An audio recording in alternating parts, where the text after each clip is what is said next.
A Course in Miracles. Lesson 57. Today, let us review these ideas. 31. I am not the victim of the world I see. How can I be the victim of a world that can be completely undone if I so choose? My chains are loosened. I can drop them off merely by desiring to do so. The prison door is open. I can leave simply by walking out. Nothing holds me in this world. Only my wish to stay keeps me a prisoner. I would give up my insane wishes and walk into the sunlight at last. 32. I have invented the world I see. I made up the prison in which I see myself.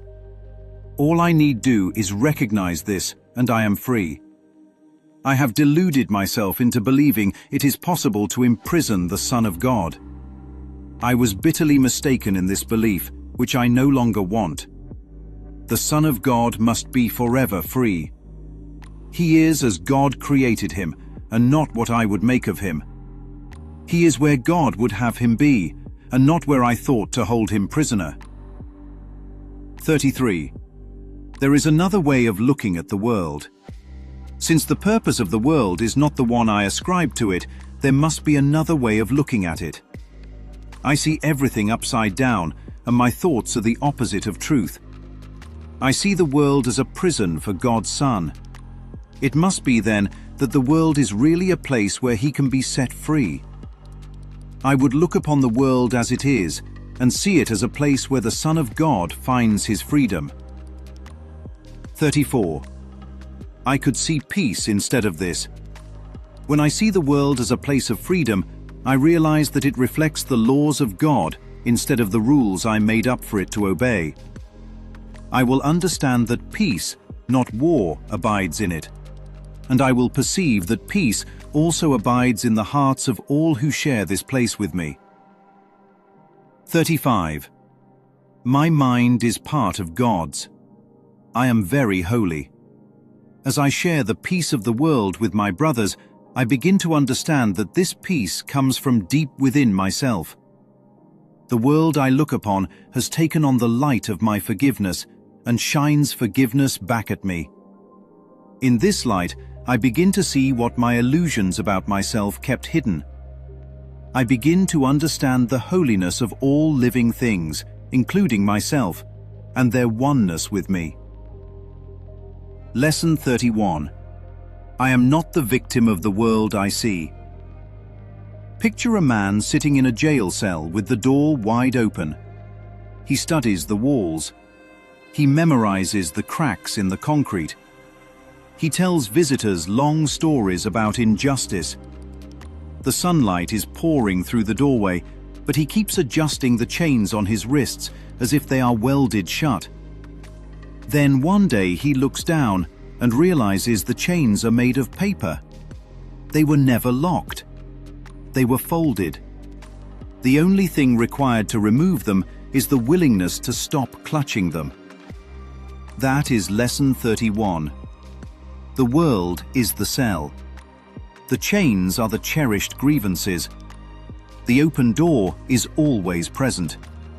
Only the wish to remain the prisoner keeps the story intact. To walk into the sunlight is not rebellion. It is consent withdrawn from captivity. Lesson 32. I have invented the world I see. Now imagine an architect lost inside a labyrinth. He curses its design. He blames its cruelty. He studies the walls, trying to decipher the mind of the one who built it. Then he finds blueprints scattered on the floor. The handwriting is his. Every corridor is a hardened thought. Every dead end is a defended belief. He is not trapped in someone else's structure.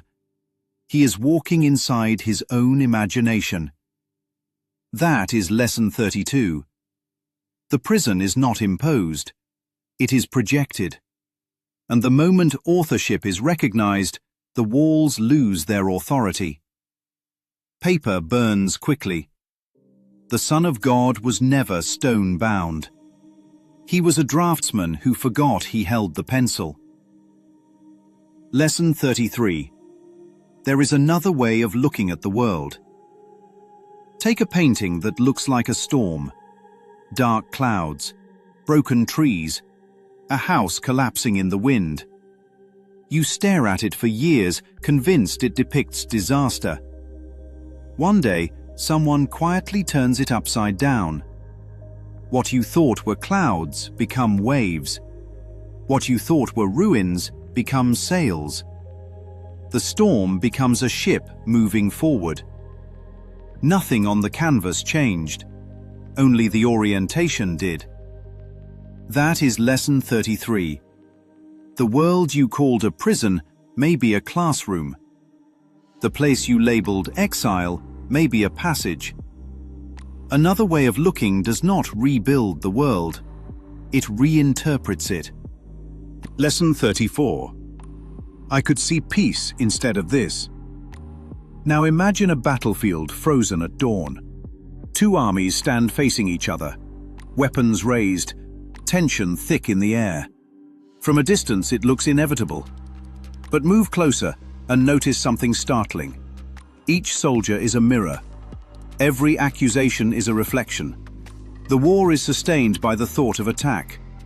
Lower one weapon and the symmetry breaks.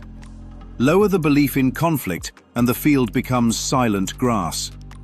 That is lesson 34. Peace was not imported into the landscape. It was uncovered when the mind stopped insisting on war. The same world can reflect battle or blessing, depending on the purpose assigned to it. Lesson 35. My mind is part of God's. I am very holy. Finally, picture a lantern covered in soot. The flame inside has never dimmed, but layers of smoke have coated the glass for years. You begin to wipe a small circle clean. Light spills through. You wipe another section. The room brightens. Soon you realize the light illuminating everything was always coming from within the lantern itself. That is lesson 35. Holiness is not achieved. It is uncovered. As the soot of judgment is removed, the same light is seen everywhere. The lantern does not borrow brightness from the world. It reveals the brightness it already is. And when it shines, everything around it seems to shine back.